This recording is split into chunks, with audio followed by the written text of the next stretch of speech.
The For Vatican centuries, archives, the whenever they're going Vatican to has be been opened, shrouded in are going mystery to and reveal intrigue. extraordinary Its levels vast of wealth, details. The ancient secret archives, and library global at the influence Vatican, have which they sparked endless acknowledge exists. fascination and speculation. Once the Holy See governed the entire Catholic world, gathering treasures of immense material and intellectual significance from across Christendom. These included sacred relics from distant lands and manuscripts authored by some of history's greatest minds. Some of these artifacts are so extraordinary that they must be seen to be believed. Now, after 5,000 years, the secret vault beneath the Vatican has been unlocked, unveiling a particularly chilling discovery. There's much to uncover, so let's dive in. Number 10. A necropolis under the Vatican. Beneath the grandeur of St. Peter's Basilica in Vatican City lies the Vatican Necropolis, a sprawling underground burial site of profound historical and spiritual importance. Dating back to Roman times, this hidden realm offers a fascinating window into the early days of Christianity.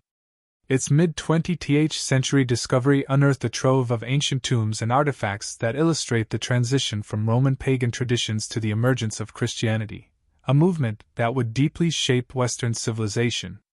Extending hundreds of meters beneath the basilica, the necropolis houses burial chambers dating from the 1st to 4th centuries AD. These chambers are richly adorned with frescoes and mosaics, blending early Christian symbols like the chi-rho and the fish with traditional Roman designs. The artwork vividly depicts visions of paradise and key biblical stories, weaving together faith and artistry in a striking display. At the necropolis's core lies what is believed to be the tomb of St. Peter, one of Christ's apostles and the first pope of the Catholic Church. Tradition holds that St. Peter was martyred in Rome during Emperor Nero's reign and buried in a modest grave on Vatican Hill. Over time, this sacred site became a focal point for Christian worship, ultimately leading to the construction of the magnificent basilica that now towers above it. The necropolis was uncovered almost accidentally in the 1940s during the construction of a parking lot. Under Pope Pius XI's direction, Vatican archaeologists undertook meticulous excavations, navigating the dual challenges of preserving the fragile artifacts and maintaining the structural integrity of St. Peter's Basilica. Cutting-edge preservation techniques were employed to protect this invaluable heritage in the humid underground environment. Today, the Vatican necropolis is accessible to a select number of visitors through guided tours. Exploring this subterranean marvel offers both an archaeological wonder and a spiritual experience, linking visitors to the foundations of Christianity and the legacy of St. Peter. Preservation remains a top priority, with advanced climate control systems and ongoing conservation ensuring this extraordinary site endures for generations. And speaking of safeguarding treasures for the future, get ready to uncover the next astounding discovery. Number 9. The Shroud of Turin. The Shroud of Turin is an ancient linen cloth bearing the faint image of a man marked by signs consistent with crucifixion, including wounds and bloodstains that align with biblical accounts of Jesus Christ's passion. To many scholars and believers, it represents Christ's burial cloth and a tangible link to his sacrifice. The shroud first appeared in historical records in 14th century France, where it was displayed in the village of Liray. How it arrived there remains a mystery. Some theories suggest it was brought to Europe by crusaders who looted sacred relics from the Holy Land, while others trace its origins to the Byzantine Empire, home to a revered relic called the Mandilion, which bore an image of Christ's face. Alternatively, the shroud may have traveled along ancient trade routes from Jerusalem, and could potentially be the cloth used to wrap Christ's body. One of the shroud's most intriguing features is its image. Unlike a traditional painting, it functions as a photographic negative, with its details becoming fully visible only in photographs. This phenomenon was first discovered by Italian photographer Secondo Pia in 1898. The image is remarkably detailed, showing scourge marks, a crown of thorns, a pierced side, and other wounds consistent with gospel descriptions. The bloodstains on the cloth have been identified as type AB, matching findings on other religious relics. However, the method by which the image was formed remains a mystery. In 1988, radiocarbon dating tests dated the shroud to between 1260 and 1390 AD, but these results have been widely contested. Critics argue that the tested samples were taken from areas repaired after damage from fires and centuries of handling. Subsequent studies have investigated possible mechanisms for the image's formation, exploring theories ranging from natural processes, such as heat or light exposure, to microbial activity affecting the cloth over time. Some even suggest the image may have been created by a burst of intense energy, aligning with theories of the resurrection. For many believers, the shroud is more than an artifact, it is a profound symbol of Christ's suffering and sacrifice, intertwining faith and mystery. Number 8. The chronovisor. The chronovisor is one of the most intriguing and enduring legends associated with the Vatican, a purported time travel device claimed to provide glimpses into the past. According to the tale, this extraordinary invention was created in the mid-20th century by Father Pellegrino Ernetti, a Benedictine monk. Ernetti, along with a team of 12 scientists, including a former Nazi engineer, is said to have secretly developed the device under Vatican supervision. The chronovisor was allegedly designed to capture light and sound signals from the past using a sophisticated arrangement of cathode rays, antennas, and specially engineered metals. This technology supposedly allowed users to view historical events as though watching a live broadcast. It is said that the device enabled the Vatican to witness pivotal moments in history, including the crucifixion of Jesus Christ. Father Ernetti even claimed the machine produced visual records of biblical events, presenting a detailed image of Christ on the cross. According to the story, the device was kept a closely guarded secret, known only to select Vatican insiders, including Father François Brune, who learned of it from Ernetti in the early 1960s, adding to the mystique surrounding the invention. Skeptics have consistently questioned these claims, arguing that if the chronovisor truly existed, the Vatican would have shared irrefutable evidence of its capabilities. The device was said to function by capturing residual signals from moments in time, similar to how a television receives current signals. This theoretical process would allow users to observe any point in history by essentially tuning in to the past. However, the evidence supporting these assertions has been unconvincing at best. One prominent piece of supposed evidence was a photograph allegedly showing Jesus during the crucifixion. Upon closer scrutiny, the image was found to closely resemble a painting or a replica of a statue from a church in Umbria, Italy, severely undermining its credibility. Whether the chronovisor was a genuine invention, an elaborate hoax, or a fabrication rooted in religious mythology, it continues to capture the imagination. It stands as a fascinating example of how conspiracy theories and legends can intertwine with historical institutions, fueling both curiosity and skepticism. Number 7. The Borgia Apartments. Located within the Vatican museums, the Borgia Apartments stand as a remarkable testament to the artistic and cultural contributions of Pope Alexander VI, a member of the infamous Borgia family. Despite the scandals and controversies that have long shadowed the Borgias, these apartments reflect the family's significant role in supporting the arts during a transformative era in history. During his papacy from 1492 to 1503, Pope Alexander VI commissioned the celebrated artist Pinturicchio and his workshop to decorate the apartments with stunning frescoes. These Renaissance masterpieces are renowned for their vibrant colors, intricate details, and profound symbolism. Each room presents a visual spectacle, showcasing elaborate scenes from biblical stories, allegorical themes, and mythological tales. Among the standout works is the Resurrection, a dynamic depiction of Christ's triumph over death, symbolizing hope and renewal in a time of upheaval. Another highlight, The Virgin and Child, captures a tender and intimate moment between Mary and the infant Jesus. These artworks are more than ornamental, they serve as visual sermons, conveying deep theological and moral messages. The luxurious decorations of the apartments were both an assertion of the Pope's authority and cultural refinement, and a stark contrast to the scandals surrounding his family. The Borgias were infamous for accusations of corruption, nepotism, and political machinations. This tension between spirituality and power is subtly reflected in the art, celebrating divine victories while hinting at the complexities and challenges of the human experience during that era. Number 6. Mummies. Among the many treasures within the Vatican, a surprising and lesser-known collection of ancient mummies resides in the Vatican museums. These remarkable relics reflect the Vatican's engagement with the burgeoning field of Egyptology during the 18th and 19th centuries. Some of these mummies date back as far as 2000 BC, showcasing the sophisticated embalming techniques and funerary traditions of ancient Egypt.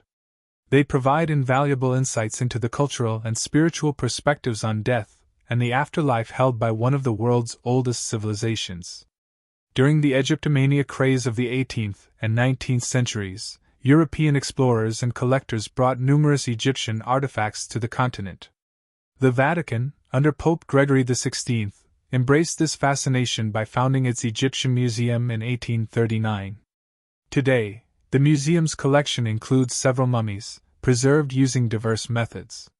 Some were embalmed with traditional techniques involving resins and linen wrappings, while others were naturally preserved by environmental conditions.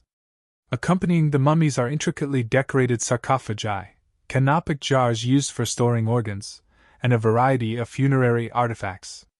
Together, these items offer a window into the elaborate death rituals of ancient Egypt. For visitors, this collection serves as a poignant reminder of humanity's enduring quest to understand mortality and the mysteries of the afterlife. Number 5. The Vatican Archives. Stretching across an estimated 53 miles of shelving, the Vatican Archives house a vast collection of documents, letters, papal decrees, and records that trace back to the earliest days of the Catholic Church. This extensive repository covers a broad spectrum of topics, from ecclesiastical laws and theological doctrines to records detailing the Church's wealth, political strategies, and global diplomacy. Owned personally by the Pope during his papacy and passed to his successor upon his death, the archives are considered one of the most exclusive and mysterious collections in the world. Speculation abounds regarding the archive's contents, with many believing they contain documents of immense historical and theological importance. Alleged treasures include ancient texts, lost gospels, and potentially explosive secrets about the Church's past. Rumors range from concealed knowledge of extraterrestrial encounters to suppressed details about early Christianity or incriminating records about prominent church figures. Restricted access to the archives has only fueled such theories. In reality, most of the material is far less sensational. The majority consists of administrative records documenting the Vatican's day-to-day operations, its vast properties, financial transactions, and historical dealings. These records offer detailed insights into the Church's wealth, investments, and its extensive involvement in global politics and diplomacy. Additionally, the archives include correspondence from historical figures, records of religious councils, and documents related to the Holy See's diplomatic activities. Some speculate that hidden within the collection are letters from prominent historical figures, records of lesser-known religious movements, or revelations about the Church's origins. Persistent rumors suggest the archives may hold suppressed documents about early Christian history, such as the fate of the Gnostic texts or decisions from the Council of Nicaea. Over time, as more scholars are granted access, the contents of the Vatican archives could provide fresh insights, potentially reshaping historical and religious understanding. Until then, the archives remain a source of endless fascination and speculation. Number 4. Codex Vaticanus. Housed within the esteemed Vatican Library lies one of humanity's most precious artifacts, the Codex Vaticanus. Recognized as one of the oldest and most complete manuscripts of the Bible, this ancient text, written in Greek, dates back to the 4th century AD. Meticulously transcribed onto vellum, a fine parchment, the work of its scribes reflects the profound reverence for sacred texts in antiquity. Originally comprising all 73 books of the Bible as acknowledged by early Christian traditions, the manuscript has experienced losses over time. Missing portions include parts of the Book of Hebrews, sections of 1 and 2 Timothy, Titus, Philemon, and the entirety of Revelation. Despite these gaps, the Codex remains a cornerstone of biblical scholarship, offering a vital link to the early transmission of Scripture. The Codex Vaticanus is particularly significant not only for its antiquity but also for its profound influence on modern biblical studies. It has served as a key source for critical editions of the Bible, often compared alongside other ancient manuscripts such as the Codex Sinaiticus. Its Greek script, rendered in uncial style with large, rounded letters, provides invaluable insights into the linguistic and cultural milieu of early Christianity. Beyond its scholarly importance, the Codex Vaticanus embodies the Vatican's long-standing commitment to preserving humanity's shared heritage. As one of the Vatican Library's most prized holdings, it underscores the Church's historical role as a custodian of knowledge and a protector of sacred texts, bridging the past and present in the ongoing study of biblical tradition. Number 3. Evidence of extraterrestrial life. Given the Church's profound influence on theological discourse and its history of controlling access to certain knowledge, some find it plausible, if not likely, that the Vatican might be concealing information about extraterrestrial life. This speculation is fueled in part by the Vatican's involvement in scientific research, notably through the Vatican Observatory, one of the world's oldest astronomical institutions. Located in Castel Gandolfo, Italy, the observatory employs leading scientific minds to study the cosmos, including stars and planets. Father José Funes, a Jesuit priest and former director of the Vatican Observatory, has openly stated that the discovery of extraterrestrial life would not conflict with Catholic teachings. He argued that such a discovery could be embraced as part of God's creation, expanding humanity's understanding of the divine. Funes even proposed that extraterrestrial beings might have their own relationship with salvation, aligning with the Catholic belief in universal access to grace.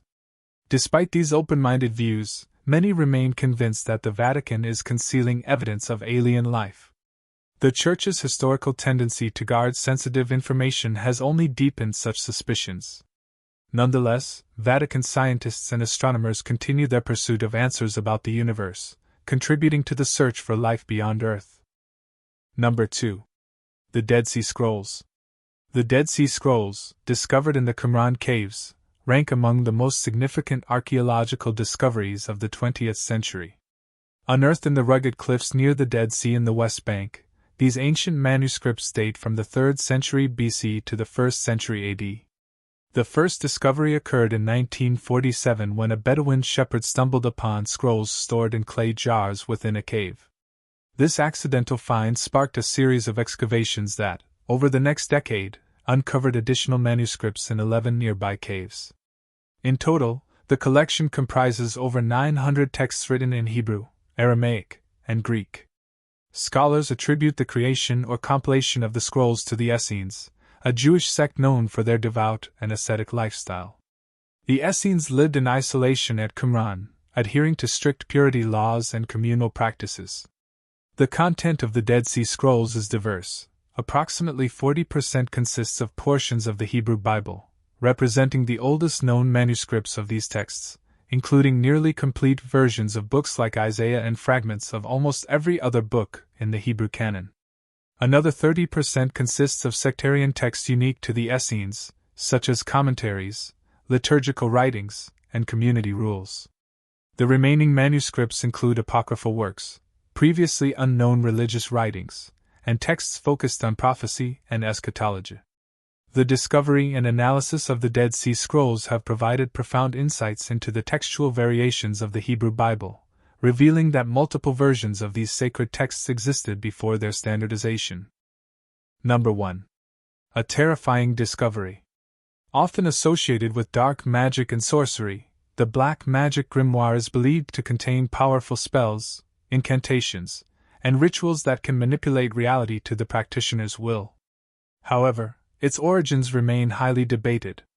While some estimates suggest it was created between 1421 and 1521, other scholars argue it appeared much later. Historian Owen Davies, an expert on grimoires, contends that the first recognized edition was published in 1702. He suggests that the grimoire reflects a later period's interest in mysticism and occultism, particularly during the Enlightenment. According to Davies, the text emerged from a blend of folklore, theology, and early experimental science in early modern Europe. Despite Davies' research, myths persist, claiming the book was written by a secret group of necromancers or a rebellious monk who turned away from the church to explore forbidden knowledge. Some stories suggest the grimoire was written in a cryptic language, understandable only by the most skilled magicians, with hidden meanings and warnings for those who dared misuse its power. Others believe the Church intentionally obscured its contents, seeking to suppress its influence, while secretly preserving it for their own purposes. Many legends surround the individuals who used the book, often ending in tragedy, whether through its alleged curses or the wrath of the supernatural forces they attempted to control. That's all for now. Thank you for watching. If you enjoyed this video, please like, comment, and subscribe to stay updated on future uploads. Also, don't miss the amazing video on your screen right now.